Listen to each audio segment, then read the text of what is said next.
ফেচবুকত যিকে দেখা পালোঁ এজন বোলে গায়ক নীলোৎপল তেওঁ কৈছে যে মুখ্যমন্ত্ৰী সাহায্য নিধিত পইচা দিয়া আৰু বালিত মোটা কথা একেই। মই গৰিহণা জনাইছোঁ। প্ৰথমতে মই গৰিহণা জনাইছোঁ আৰু দ্বিতীয়তে মাননীয় মুখ্যমন্ত্ৰীদেৱক নীলোৎপল বুলি কোৱা গায়কজনক ব্যৱস্থা গ্ৰহণ কৰিবৰ কাৰণে মই অনুৰোধ জনাইছোঁ। যিহেতু তেখেতে হয়তো আজিৰ তাৰিখলৈকে ক'তো দান বৰঙণি 1 টকাও দি পোৱা নাই। আমি কোভিডৰ সময়ত মাননীয় মুখ্যমন্ত্ৰীদেৱৰ সাহায্য পুঁজিলে আমিও কিছু পৰিমাণে আৰ্থিক সহায় আগবঢ়াইছিলোঁ। আমি এই কথাটো স্পষ্টকৈ ক'ব পাৰোঁ যে সেই সময়ত মাননীয় মুখ্যমন্ত্ৰীদেৱে ডক্টৰ হিমন্ত বিশ্ব শৰ্মাৰ কাৰ্যকালত প্ৰত্যেকখন বাতৰি কাকতত এমাহ ধৰি বিজ্ঞাপন প্ৰচাৰ কৰিছিল, কোনে ক'ত কিমান টকা দিছিল। তাৰমানে হিচাপ নিকাচ ইমান ধুনীয়াকৈ অসমৰ ৰাইজক অৱগত কৰিছিল যে দৈনিক যিমান টকা পাইছিল তাৰ পিছৰ দিনাখনেই বাতৰি কাকতত বিজ্ঞাপন আকাৰে প্ৰচাৰ কৰিছিল। এতিয়া তেখেতৰ যদি সন্দেহ হৈছে, তেখেতে ব্যক্তিগতভাৱে পইচাটো নিদিলে আমি ভাল পাওঁ, কিন্তু তেওঁ ৰাজহুৱা ধন বিচাৰি ৰাইজক সহায় কৰিবলৈ মাননীয় মুখ্যমন্ত্ৰীদেৱে যিটো পদক্ষেপ গ্ৰহণ কৰিছে তাক আমি 100 কোটি ধন্যবাদ দিছোঁ। য'ত নেকি আজি শিৱসাগৰৰ মানুহক 1 টকাই 100 কোটি টকাৰ মূল্য হৈ আছে।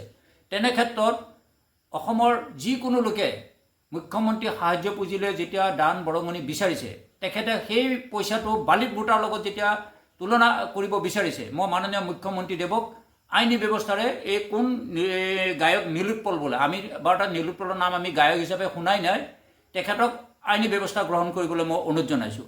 মই যিহেতু আজি শিৱসাগৰত 1 টকাটো 100 কোটি টকা হৈ আছে, মুখ্যমন্ত্ৰীদেৱে চৰকাৰৰ যিমান ধন টকা পইচা তাত দিম বুলিও কৈছে, তাৰপিছতো অসমৰ ৰাইজে মুখ্যমন্ত্ৰী সাহায্য পুঁজিলৈ সাহায্য দিবই। তেওঁ বালিত মোটা বুলি কৈ যিটো উপলুঙা কৰিছে, মই ভাবিছোঁ আচলতে আমাক কৰা নাই, শিৱসাগৰবাসী ৰাইজক আজি তেওঁ উপলুঙা কৰিছে, যে বানপীড়িত লোককহে তেওঁ উপলুঙা কৰিছে। মই মাননীয় মুখ্যমন্ত্ৰীদেৱক তাৎক্ষণিকভাৱে নীলোৎপলক আইনী ব্যৱস্থা গ্ৰহণ কৰিবলৈ মই অনুৰোধ জনাইছোঁ।